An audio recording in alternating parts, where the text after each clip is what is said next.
the best part. Still with us are Zach, Preston and Will. Check them out, there they are. Thanks for staying. Now, a lot of people say this is the most important part of One Leicester Square. It's where the people here in the audience get to solicit illicit advice from you guys. Zach, are you prepared to help I'm ready. Let's bring it.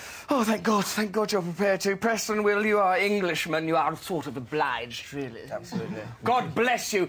OK, well, that's all the help I need to embark on another round of For Pete's Sake, Help Us!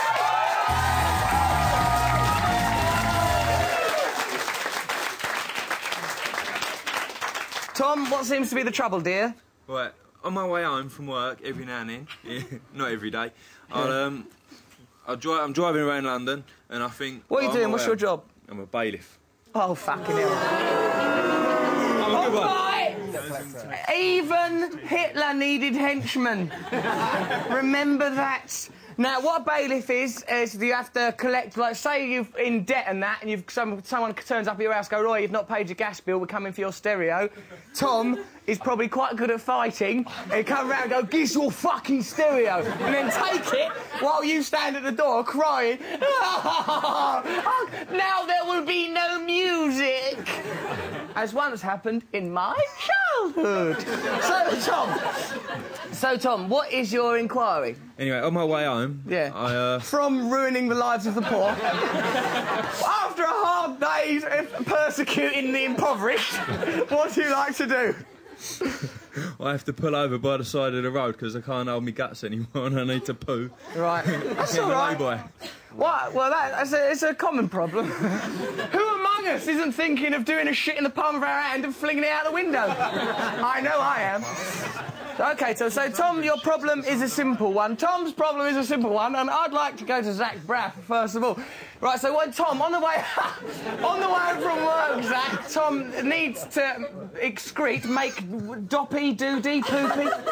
Doo-doo, caca, poo. Doo-doo, caca, poo. He needs to do that, so he has to go in a lay-by. That means the side of the road. Tom, have you tried fucking a unicorn? That unicorn could fuck that shit right up. Right. What about a horse? If you got a horse, fuck the horse. Right, I mean, you know, all you've got to do is put some sort of appendage on the horse's head, and you've got a unicorn, in all honesty. Then, like, you know, it can Or if vibrate. you're going to go through all that trouble, you might as well pull over and go to a bathroom and shit in a toilet. Don't be ridiculous, Zach! Coming over here with your American customs, your peculiar transatlantic ways. OK, so the advice of Zach Braff is simple. Fuck a unicorn. What do Preston and Will from the Ordinary Boys have to say, chaps? I think it's all, you know, it's a matter of diet, isn't it? It's all, you know, there needs to be a diet in place of, you know, sensible breakfast. What are you having for breakfast at the moment? Double eggs, chips, beans. Oh, you fucking yobbo. Maybe when you're repossessing someone's TV, you could take a little food out of their cupboard. Yeah, just like, I'll have them fucking brown flakes and all. I'll take these bread flakes too. Yeah, cop rats. Fucking cunt. So, OK, so Nicks and brown flakes out of people's cup. Preston makes a good point. He said this problem is dietary. Fuck a unicorn from the surreal end there and eat more brown flakes. I'd like to say, as your bailiff, you can, while you're in their house, go, right, give us your telly back, you ain't paid your fucking lecky. You're going to have to use that key now, you mug. Right, and then go up to their toilet and do, and this is what happens to people who don't pay their bills, right? Yeah, you pauper, and then do a shit like that, and then backheel it into their child's pram. Yeah? For Pete's sake, we've helped him!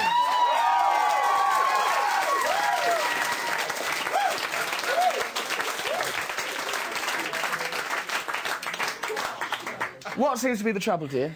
Right, we've got a friend that, well, an associate that drinks down the local pub. Yes. And she goes to the local gay night, and she thinks... A gay night? Yeah. A whole night of gayness? Gay-friendly night. Gay-friendly night. I like that, because that means on other nights, right, you're gay and you go in there and go, oi, fuck off. Yeah. It's Tuesday. Come in! Perhaps you'd like to fuck me in the ass! I'm mucking around. You can do that any night. So, yeah, basically, she thinks that all the lesbians fancy her. Right, she gets drunk and thinks lesbians fancy her. Is she attractive? No. Is she a lesbian? No. Right, so she's sticking What a lot did you tell her? She's putting out lesbian vibes that are not wanted, really. She gets too pissed, she goes to the gay-friendly night, and she thinks all the lesbians fancy her. Yeah. And this is causing problems in your social circle, Bruce Nee. Yeah. Fair enough. Zach, what we're gonna do about that? I don't see the problem. She's a woman. She goes to gay night, and the women want to hook up with her. I think the problem is that she's not following through. She's not following through. Unlike Tom, shitting all over people's patios. Preston and Will, what do you think this young lady should do? I think there's some kind of existential questions that need to be asked. I hear that, I think baby. there's some kind of issues. I think that actually, Zach, give it the nail on the head. What needs to happen, Bruce Nee, with your friend Jodie Wallace, the secret lesbian, is she needs to embrace the Isle of Sapphos, the sisterhood, and become a proper fucking lesbian. Will, would you agree with that? Yeah, she needs to go fully fledged and not just sort of tease people. That's Yeah. it. She's going there and she's putting out vibes that aren't hers to put out. She's putting out vibes that aren't even her vibes, baby. Right, next time you see your friend right, get your hand right the back of her hair, then approach a lesbian that's willing and well up for it, and I would say, you know, and I say this in all fairness as an Englishman, push his face into a lesbian's vagina and give her the opportunity to embrace alternative sexuality, which I think will be well good. For Pete's sake, we've helped her. Jiff, you're the one with the problem. What seems to be the trouble, dear? Everybody's hairist. Everyone's hairist. Hairist, yeah. What's Now, happening? I've got Ferrari blonde hair. Ferrari blonde. Nice. Ginger. All my mates in work say I stink of... It started off green Wigrams, which I can handle. Then it got on to Twiglets. Then it They went say on you to stink of Twiglet. cat's piss. Then cat's piss. Now it's bus stop. So I You want to smell know... of bus stops. When I was walking over to here tonight with Will, some tramp stopped me over there and told me that I was fucking stinking. So I want to know... A homeless man stopped you to point out that you smelt. Yeah. You smell quite nice, I think. Yeah. OK, for me, you don't smell. So, but really, it's about your friends ridiculing you, and you think it's because it's emanating from your Celtic, beautiful Celtic complexion, ginger, white, all that sort of gear. That's right. It's emanating from that, but it has gone out of control to the point where they're saying you smell of bus stops, which is actually an abstract concept. They might as well say you smell of pity or Wednesdays. So, but this is something we have to deal with. Zach, what are we going to do? It sounds like you're speaking another language. I have no idea what you're talking about. I understood like every 10th word. This is There like... was a bus stop and smelling in Celtic. Preston Will, what is he going to do? I don't know. I'm wondering if the issue's deeper. I think you have to, you know, stick up for yourself. You have to nip it in the bud. Nip it. And kind of stick up for yourself at the very beginning. Also, aren't you armed? He has got a... You're a trained killer as well. Why is anyone making fun of you if you have a gun? One day you'll flip.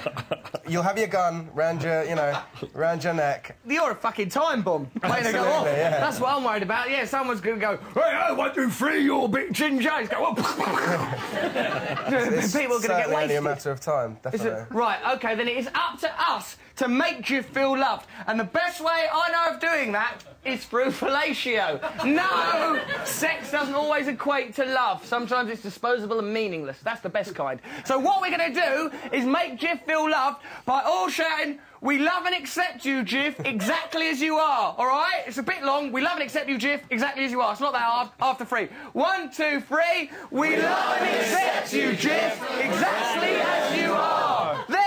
Yes. Let's applaud ourselves for Pete's sake. We helped him.